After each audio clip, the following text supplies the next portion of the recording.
Hello students, welcome to global online. This is Ankita Sood. Jammu Kashmir set paper 1 के final preparation के लिए ICT unit के most important and most expected questions की series आज मैं आपके लिए लेकर आई हूं। इस सीरीज में जितने भी क्वेश्चंस हम देखेंगे ये एज इट इज भी आपके पेपर में पूछे जा सकते हैं। इसीलिए स्टूडेंट्स, हर एक क्वेश्चन के आंसर्स के साथ मैं आपको इंपॉर्टेंट एक्सप्लेनेशन और कुछ ट्रिक्स भी बताऊंगी ताकि आसानी से करेक्ट आंसर्स को एग्जाम में आप सभी आइडेंटिफाई कर सकें। इसी के साथ फिर सेशन को शुरू करते हैं। स्टूडेंट्स, पेपर 1 में आप सबको हेल्प करने के लिए एक कंप्लीट कोर्स में लेकर आई हूँ, जिसमें अगले 30 दिन के अंदर आपको रोज 2 से 3 लाइव लेक्चर्स के साथ पेपर से पहले 100% सिलेबस तो कवर करवाया ही जाएगा। साथ ही आपकी रिवीजन के लिए full syllabus MCQs and PYQs भी दिए जाएंगे, जिसमें कि आपको कुछ ऐसे ट्रिक्स बताऊंगी जिससे इजीली करेक्ट आंसर को पेपर में आइडेंटिफाई किया जा सकता है। फाइनल प्रिपरेशन के लिए अपडेटेड मॉक टेस्ट है and 5000 plus MCQ question bank है, जो कि एक्सप्लेनेशन के साथ आपको मिलेगा। एंड यकीन रखिए कि इसमें से एज इट इज सवाल पेपर में आपको देखने को मिल सकते हैं। लिमिटेड पीरियड के लिए ये डिस्काउंट आपको दिया जा रहा है। इसके लिए आपको गिवन नंबर्स पर व्हाट्सएप के थ्रू कॉल या मैसेज करके पूरी जानकारी लेनी है। साथ ही स्टूडेंट्स, फ्री वीडियोस और मॉक टेस्ट के लिए ग्लोबल ऑनलाइन ऐप को डाउनलोड कीजिए। स्टोर सेक्शन पर सर्च बार में आपको लिखना है कोर्स का नाम। कंटेंट पर जाते ही आप देखोगे कि यूनिट वाइज फोल्डर्स हैं, जिससे कि आप कभी भी किसी भी यूनिट से अपनी रिवीजन को स्टार्ट कर सकते हो। आपके स्टेट के अलावा अदर स्टेट्स के पीवाईक्यूज भी हम आपको देते हैं प्रैक्टिस के लिए, ताकि आपको अपकमिंग एग्जामिनेशन के लिए एक आइडिया मिल जाए कि किस लेवल के सवाल पूछे जा रहे हैं। तो ये एक ऐसा कोर्स है जो डेफिनेटली स्टूडेंट्स आपको एग्जाम क्वालिफाई करने में हेल्प करेगा। Which of the following hardware was used by third generation computers? तो सबसे पहले हमें ये समझना है कि कंप्यूटर में टोटल कितनी जनरेशन्स होती हैं। देखिए स्टूडेंट्स, कंप्यूटर में टोटल अभी तक 5 जनरेशन्स हो चुकी हैं एंड करंटली हम जिस जनरेशन को यूज कर रहे हैं ये है कंप्यूटर की 5th जनरेशन। हर एक कंप्यूटर की जनरेशन में अलग एक मेन कंपोनेंट होता है, एक मेन टेक्नोलॉजी होती है जिसके ऊपर वो सारे काम करता है। तो वही सवाल इस क्वेश्चन में पूछा गया है कि आपको बताना है थर्ड जनरेशन कंप्यूटर में कौन सा हार्डवेयर यूज होता था। ऑप्शंस है ट्रांजिस्टर। ट्रांजिस्टर्स आपके सेकेंड जनरेशन में यूज होते थे, इसलिए ये गलत ऑप्शन होगा। वैक्यूम ट्यूब्स होता था हमारा फर्स्ट जनरेशन कंप्यूटर सिस्टम में यूज। इसी वजह से, सिर्फ और सिर्फ वैक्यूम ट्यूब्स की वजह से ही फर्स्ट जनरेशन कंप्यूटर्स का साइज बहुत ज्यादा बड़ा हुआ करता था। ठीक है, अगला है VLSI या फिर इसकी जगह ULSI भी लिखा हो सकता है। ये है हमारा 5th generation computer. And last option है इंटीग्रेटेड सर्किट, जो कि है सही आंसर। IC यानी कि इंटीग्रेटेड सर्किट ही थर्ड जनरेशन कंप्यूटर का मेन कंपोनेंट है और इस जनरेशन का हार्डवेयर है। ओके, इसी के साथ 4th जनरेशन कंप्यूटर का अगर पूछा जाता है तो सही आंसर आपको पता होना चाहिए कि वो है माइक्रो प्रोसेसर्स। साथ ही स्टूडेंट्स, ये जो ईयर है, ये जो पीरियड है इसके, ये भी आपको याद रखने हैं, एग्जामिनेशन में यहाँ से भी क्वेश्चंस आते हैं। ठीक है, Which of the following features are available in word processing software such as MS Word? देखिए MS Word क्या है, ये एक वर्ड प्रोसेसिंग सॉफ्टवेयर होता है। ये हमें कुछ फीचर्स प्रोवाइड करवाता है कि कैसे हम टेक्स्ट को अलाइन करते हैं, कैसे हम उसमें स्पेलिंग्स या मिस्टेक्स को चेक करते हैं। तो और भी बहुत से फीचर्स हैं जो हमें यहाँ पर सेलेक्ट करने हैं। सबसे पहला ऑप्शन है स्पेल चेकर। बिल्कुल सही है ये। MS वर्ड में अगर आप कुछ भी पैराग्राफ या कुछ भी टेक्स्ट लिखते हो और वहां पर अगर किसी वर्ड की स्पेलिंग गलत हो जाती है तो उसको भी चेक ऑटोमेटिकली ये करता है। साथ ही करेक्ट आंसर्स के भी ऑप्शंस आपको देता है। स्पेल चेकर सही आंसर है। अगला है पेज ओरिएंटेशन। पेज ओरिएंटेशन का मतलब होता है पेज अलाइनमेंट। ठीक है, स्टूडेंट्स, पेज अलाइनमेंट होती है कि जो भी आप टेक्स्ट लिख रहे हो, जैसे ये पेज है, लेफ्ट राइट अप डाउन हर तरफ कितना मार्जिन रहेगा, टेक्स्ट आपका कहाँ पर रहेगा। तो ये सब जो होता है ना, पेज की डिजाइनिंग, पेज की अलाइनमेंट, ये पेज ओरिएंटेशन कहलाती है, जो फीचर आपको MS वर्ड देता है। अगला है मेल मर्ज। मेल मर्ज एक बहुत इंपॉर्टेंट रोल प्ले करता है MS वर्ड में। हालांकि अब इसको इतना ज्यादा यूज नहीं किया जाता क्योंकि इंटरनेट टेक्नोलॉजी बहुत सी चीजें आ गई हैं, बट मेल मर्ज फिर भी MS वर्ड का ही एक फीचर है। बट अगर हम स्लाइड ट्रांजिशन की बात करें तो ये फीचर आपको पावर पॉइंट देता है, ना कि MS वर्ड। ठीक है, आप लोगों को पता चल चुका होगा कि सही आंसर है A, B and C, that is option number 4। Next question, compilers are software. So computer system में जब भी हम कंप्यूटर प्रोग्राम्स लिखते हैं तो उनको कंपाइल किया जाता है उनके रिजल्ट के आने से पहले। सिंपल सी चीज बता रही हूँ, वैसे अगर गूगल डेफिनेशन देखोगे तो वो बहुत डीप चीजें बताएगा। अभी सिर्फ इतना याद रखिए कि कंपाइलर एक सॉफ्टवेयर होता है जो कि जब भी हम कोई प्रोग्राम्स कंप्यूटर सिस्टम में लिखते हैं तो उसमें एरर्स ढूंढने में हमें मदद करता है। तो ये एक सॉफ्टवेयर है, तो स्टेटमेंट 1 बिल्कुल सही है। टच स्क्रीन मॉनिटर्स, मॉनिटर क्या होता है? कंप्यूटर की स्क्रीन होती है इस तरीके से। इसमें अगर टच स्क्रीन वाली मॉनिटर है तो उसको इनपुट आउटपुट डिवाइसेस बोला जाता है। ओके, तो दोनों स्टेटमेंट्स हमारे पास बिल्कुल सही हैं जो कि एग्जामिनेशन में बार बार पूछी गई हैं। Internet explorer is an, so internet explorer क्या है? कोई कंपनी है, इंटरनेट का नाम है, सर्च इंजन है या फिर वेब ब्राउजर है? तो ऑलरेडी हमने सर्च इंजन और वेब ब्राउजर को बहुत डीप में पढ़ा हुआ है। तो देखिए स्टूडेंट्स, अभी आप सभी लोग गूगल भी यूज करते हो और आप सभी लोग गूगल क्रोम को भी यूज करते हो, ठीक है? तो गूगल क्रोम होता है वेब ब्राउजर जो कि इंटरनेट या वेब या www में हमें सर्चिंग का मौका देता है, ठीक है? और सर्च इंजन है गूगल, जिसकी मदद से हम www में, वर्ल्ड वाइड वेब में जो भी चीजें हैं, जो भी इंफॉर्मेशन है, उसको सर्च कर सकते हैं। सो वैसे ही इंटरनेट एक्सप्लोरर भी एक वेब ब्राउजर है जैसे गूगल क्रोम होता है। तो आपका सही आंसर होना चाहिए ऑप्शन नंबर 4। ये देख लीजिए, ठीक है? अब देखो, 2 वेब ब्राउजर्स हमने देख लिए, एक है गूगल क्रोम, दूसरा है इंटरनेट एक्सप्लोरर। इसके अलावा एक और वेब ब्राउजर का नाम आप मुझे कमेंट करके बताइए। ऑलरेडी हमने ये सब चीजें पढ़ी हैं, कमेंट करके बताइए। अगर नहीं आता तो भी आप बोल सकते हो, मैं जरूर आपकी हेल्प करूंगी। Next question, which operating system is used by Apple computer system? Okay, so Apple क्या है? एक अमेरिकन टेक्नोलॉजी कंपनी है। सो उनका अपना एक ऑपरेटिंग सिस्टम है, उसका नाम पूछा गया है। अब विंडोज आप लोगों ने सुना होगा। विंडोज क्या है? विंडोज 7, विंडो 8, विंडोज 11 आप लोगों ने सुना होगा। ये सब कंप्यूटर में यूज होने वाले ऑपरेटिंग सिस्टम्स है। ओके, जैसे हम लोग सब एंड्रॉइड यूज करते हैं, हम बोलते हैं कि हमारा एंड्रॉइड मोबाइल है। एक्चुअली एंड्रॉइड जो होता है वो हमारे मोबाइल का ऑपरेटिंग सिस्टम है। वैसे ही एप्पल कंपनी के जितने भी ऑपरेटिंग सिस्टम्स होते हैं, चाहे लैपटॉप, कंप्यूटर, टैब, कुछ भी है, उनके ऑपरेटिंग सिस्टम का नाम है मैक। तो ये है आपका सही answer.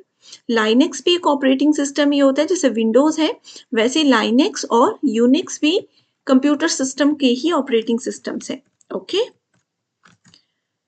Most important question, OMR, MICR, RAM और फायरवॉल। सो फायरवॉल तो देखिए हमने अभी कल ही पढ़ा है, तो यहाँ से ही हम करेक्ट आंसर को ढूंढना शुरू करते हैं। So used by banks to read codes, firewall नहीं होता। Prevents unauthorized access to computer network, ये बोलता है कि आपके कंप्यूटर को अगर आप इंटरनेट से कनेक्ट करते हो तो अनवांटेड फाइल्स या हार्मफुल फाइल्स आपके कंप्यूटर तक ना आए, इसलिए आप अपने सिस्टम के बीच में क्या करते हो? एक फायरवॉल लगा लेते हो, ठीक है? सो डी को हम क्या करते हैं? सेकंड से यहाँ पर मैच कर लेते हैं। इसके साथ ही फिर डी को हमने सेकंड से मैच कर लिया। अब हम OMR पढ़ रहे थे। अब देखिए स्टूडेंट्स, ऑफलाइन एग्जामिनेशन होते हैं, जैसे अभी देखिए आप लोगों के सेट एग्जाम है, ऑफलाइन होते हैं, ठीक है? ऑफलाइन एग्जाम में क्या होता है, आप लोगों के पास ऐसे 4 ऑप्शंस दिए होते हैं और ऐसे आप लोगों को किसी एक करेक्ट आंसर को ढूंढना है, क्वेश्चन नंबर 1 के लिए, क्वेश्चन नंबर 2 के लिए। तो ये वाली जो शीट होती है इसको OMR शीट बोला जाता है। अभी देखो जून 2024 में नेट एग्जाम की नोटिफिकेशन आई थी, उसमें भी लिखा हुआ है कि OMR बेस्ड आपका एग्जाम होगा।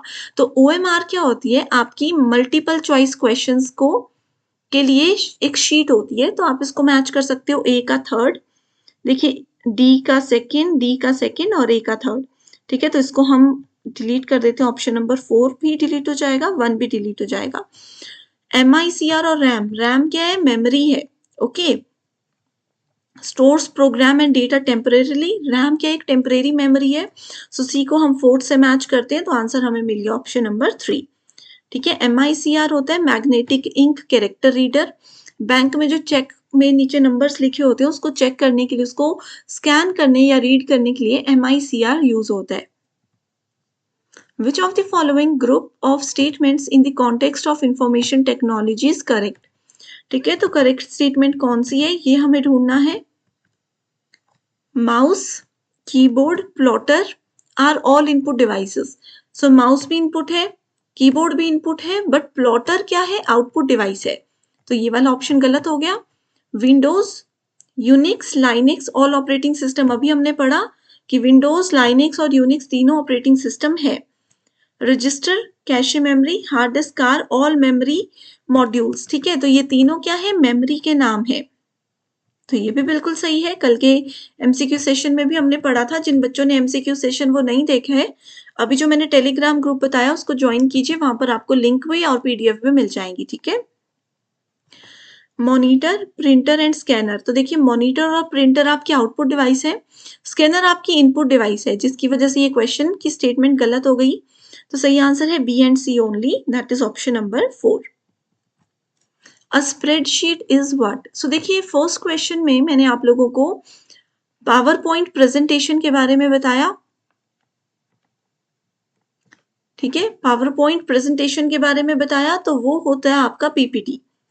लेकिन यहाँ पर स्प्रेडशीट की बात की गई है। स्प्रेडशीट जैसे देखिए एमएस वर्ड होता है, वो वर्ड टेक्स्ट से रिलेटेड काम करता है, वैसे स्प्रेडशीट डेटाबेस बनाने के लिए काम आती है। स्कूल्स के रिकॉर्ड या कोई भी रिकॉर्ड मेंटेन करना है तो एमएस ऑफिस के अंदर स्प्रेडशीट को यूज किया जाता है।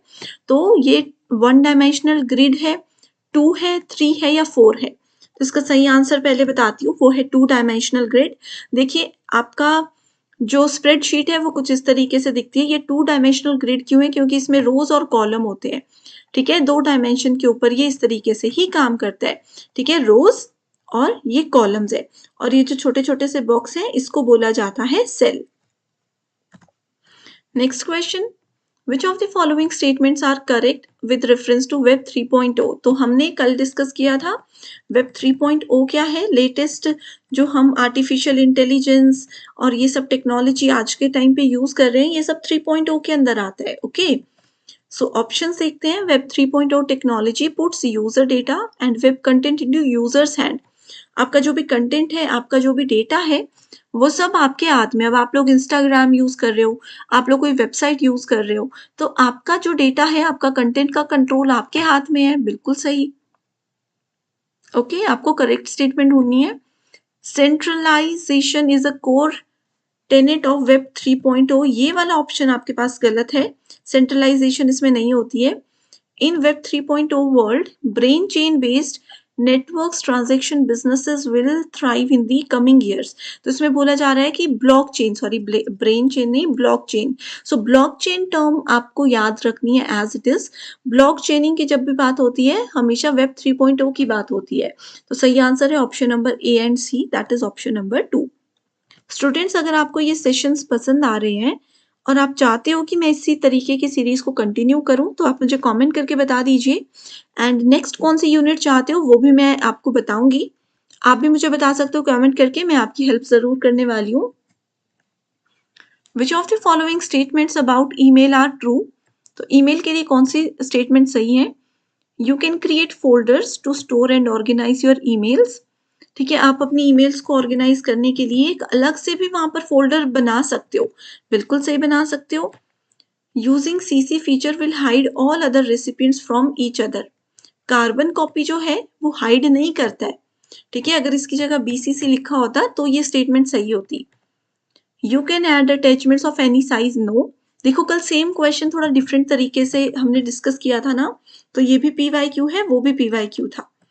ओके, सो इसमें देखिए, इसमें बोला है कि हर साइज की फाइल को अटैच किया जा सकता है। नहीं, ईमेल में फाइल शेयर करने की एक लिमिटेड साइज होता है, उससे ज्यादा के लिए आप गूगल ड्राइव्स को यूज करते हो।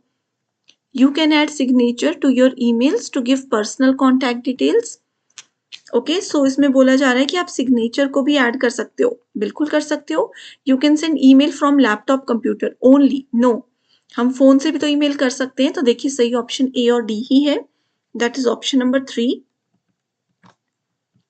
right? Next question is, which one of the following acronyms matches incorrectly with their full forms? With their full forms, ठीक है। VoIP, voice over internet protocol, जब हम कॉल करते हैं इंटरनेट के जरिए तो वहां पर VoIP का यूज होता है। बिल्कुल सही है। अगला है WLAN, wired local area network, ये गलत हो जाएगा। HTML hypertext markup language, CMOS complementary metal oxide semiconductors, ये भी सही है। तो सही आंसर हमें इनकरेक्ट ढूंढना था, तो इनकरेक्ट है WLAN। Wired local area network नहीं होता, ये वायरलेस लोकल एरिया नेटवर्क होता है। ओके स्टूडेंट्स, आज मेरा थोड़ा सा एक्चुअली गले में प्रॉब्लम है, इस वजह से हम वीडियोस थोड़ा सा स्लो मूव कर रहे हैं, लेकिन अगले सेशन में हम वापस ज्यादा क्वेश्चंस लेकर आएंगे। Which of the following systems use synchronous communication? Synchronous communication समकालीन होता है, मतलब कि वो कम्युनिकेशन जिसमें अगर सेंडर बोल रहे हैं तो साथ में रिसिपिएंट सुनते सुनते रिप्लाई भी कर सकते हैं, जैसे कि हम फोन कॉल का एक एग्जाम्पल लेकर चल सकते हैं। ठीक है, फोन कॉल में क्या होता है, मैं बोल रही हूँ तो इमीडिएटली आप रिप्लाई कर सकते हो, या आप कुछ बोल रहे हो तो इमीडिएटली मैं रिप्लाई कर सकती हूँ। लेकिन ईमेल में तो ऐसा नहीं होता ना, ईमेल मैंने आपको अभी किया, हो सकता है आप 5 घंटे बाद देख रहे हो, अगले दिन देख रहे हो। तो स्काइप वीडियो कॉल, एक स्काइप हो या कोई भी वीडियो कॉल हो, वो एक सिंक्रोनस कम्युनिकेशन में आता है। फेसबुक चैट नहीं आता है, चैटिंग से रिलेटेड जो चीजें होती है ना, वो कभी भी आपकी सिंक्रोनस में नहीं आती है। ठीक है, ये हमेशा एसिंक्रोनस में आती है। ईमेल भी नहीं होगा, ठीक है, ईमेल भी नहीं होगा, मैसेजिंग ऑन स्नैपचैट ये भी नहीं होगा, टेलीफोन कॉल्स होगा। ठीक है, तो सही आंसर है ए एंड ई ओनली। सो यहाँ पर थोड़ा सा ऑप्शन एक बार हम लोग क्रॉस चेक कर लेते हैं। तो देखिए स्टूडेंट्स, इसमें सही आंसर है ए एंड ई ओनली। लेकिन अगर आप लोग गूगल पे इस सेम क्वेश्चन को सर्च करोगे या यूजीसी नेट की ऑफिशियल वेबसाइट पर देखोगे जहां से ये क्वेश्चन मैंने लिया है, तो उसमें सही answer A B D E बताया है। ठीक है, डी और ई को हम कंसिडर नहीं कर रहे, क्योंकि चैट में देखो, व्हाट्सएप पे चैट अगर बात कर ले तो, या आप सब स्नैपचैट पे चैट करते होंगे, ठीक है, फोटोज भेजते होंगे, जो भी भेजते होंगे, उसमें क्या इमीडिएटली आपको श्योर है कि रिप्लाई आ ही जाता है? नहीं आता है। फेसबुक पे आप चैट करते हो, आपने मैसेज किया, सामने से रिप्लाई इमीडिएटली आने के चांसेस है? नहीं है, बहुत कम होते हैं।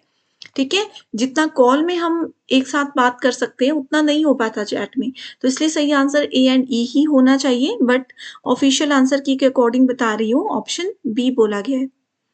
नेक्स्ट है स्काई स्टैंड्स फॉर, स्काई का फुल फॉर्म होती है American standard code for information interchange.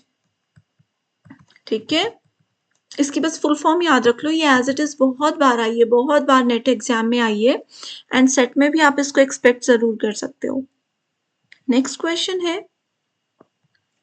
which of the following are advantages in using solid state drives rather than hard disk drives in laptop computers? ठीक है, हमें बताना है कि solid state SSDs को हम क्यों यूज करें HDDs की जगह। SSD जो है वो लाइटर होते हैं, ठीक है, बहुत हल्के होते हैं HDD से जब हम उसकी तुलना करते हैं, तो ये वाला जो है बिल्कुल सही है, बहुत लाइटर होते हैं, स्टोरेज स्पेस है ये दोनों, ठीक है, एक्सटर्नल स्टोरेज है ये दोनों, और SSD बहुत लाइटर होते हैं HDD से। SSD has a lower power consumption than HDD। Lower power consumption मतलब कम बिजली की खपत ये करता है, कम पावर में भी ये काम करता है, बिल्कुल सही है। SSDs are thick compare to HDD due to no moving parts, तो ये ऑप्शन बिल्कुल गलत है। थिकनेस के बारे में यहाँ पर गलत पॉइंट थोड़ा सा बताया गया है। ठीक है, तो देखिए स्टूडेंट्स, इसका सही आंसर है option number A and B. अगर आप लोगों ने अभी तक SSD और HDD नहीं पढ़ा है तो सेम टेलीग्राम ग्रुप को ज्वाइन कीजिए। मैं इमीडिएट इस क्लास के बाद अपना हैंड रिटन एक नोट्स है जिसमें डिफरेंस है इन दोनों के, वो फोटो भेज देती हूँ, आप उसको पढ़ लेना, चीजें क्लियर हो जाएंगी। ठीक है, next question, with respect to RAM and ROM which of the following statements are true? तो दोनों में से कौन से स्टेटमेंट आपके पास सही है, ये पूछा गया है। ROM is real optical memory, no. चलिए अब इस वीडियो को पॉज कीजिए और बताइए रोम की फुल फॉर्म क्या होती है। ये क्वेश्चन दे रही हूँ होमवर्क करने के लिए, रोम की फुल फॉर्म मुझे कमेंट करके बताइए। Which of the following are true? ठीक है, सो रोम तो नहीं है, ये वाला ऑप्शन गलत है। RAM stores the instructions you are currently working on. ठीक है, जिन भी इंस्ट्रक्शंस पर आप अभी काम कर रहे हो, रैम उन सभी को स्टोर करने के लिए आपको मदद करता है। सो ये वाला ऑप्शन बिल्कुल सही है। ROM stores the BIOS basic input output system जो होता है उसके लिए रोम को यूज किया जाता है, ये भी सही है। RAM allows the user to read and write the data, right, ये भी बिल्कुल सही ऑप्शन है। रैम अलाउ करता है यूजर को कि वो डेटा को रीड और राइट करे, बट रोम बोलता है कि सिर्फ आपको रीड करना है। Both RAM and ROM lose their data when power is turned off. No, ये यहाँ पर वॉलेटाइल और नॉन वॉलेटाइल की बात की गई है। वॉलेटाइल होता है जिसमें अगर पावर ऑफ हो जाए तो डेटा डिलीट हो जाता है, जिसमें रैम होता है। लेकिन रोम हमारे पास नॉन वॉलेटाइल होता है, इसमें अगर सिस्टम की पावर ऑफ भी हो जाती है तो डेटा डिलीट नहीं होता, क्योंकि ये परमानेंट डेटा को स्टोर करता है। इस वजह से ये वाला ऑप्शन भी गलत है। तो सही है हमारे पास B, C and D, that is option number 2। ये वाला क्वेश्चन बहुत इंपॉर्टेंट है, इसको अच्छे से पढ़िए, अच्छे से समझ लीजिए। वर्चुअल मेमोरी मीन्स, देखिए वर्चुअल का मतलब मैं हमेशा बताती हूँ, वर्चुअल का मतलब होता है something that is not real, but वो आपको फील बिल्कुल रियल वाली देता है। तो वर्चुअल मेमोरी का मतलब है an extremely large main memory, an extremely large secondary memory, illusion of extremely large memory, या फिर type of memory used in super computer.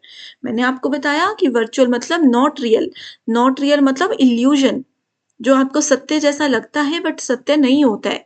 ठीक है, तो एक्सट्रीमली लार्ज मेमोरी होती है जो एक, जैसे आप लोग बोलते हो ना कि एक स्टोरेज हमारे पास है, ठीक है, आप एक दूसरे को फाइल भेजो, ट्रांसफर हो रही है, बट वो आपको ट्रांसफर ट्रैक दिख रहा है, नहीं दिख रहा, वो एक इल्यूजन होता है। वैसे मेमोरी भी होती है, वर्चुअल मेमोरी भी होती है। ठीक है, with reference to Web 3.0, consider the following statements.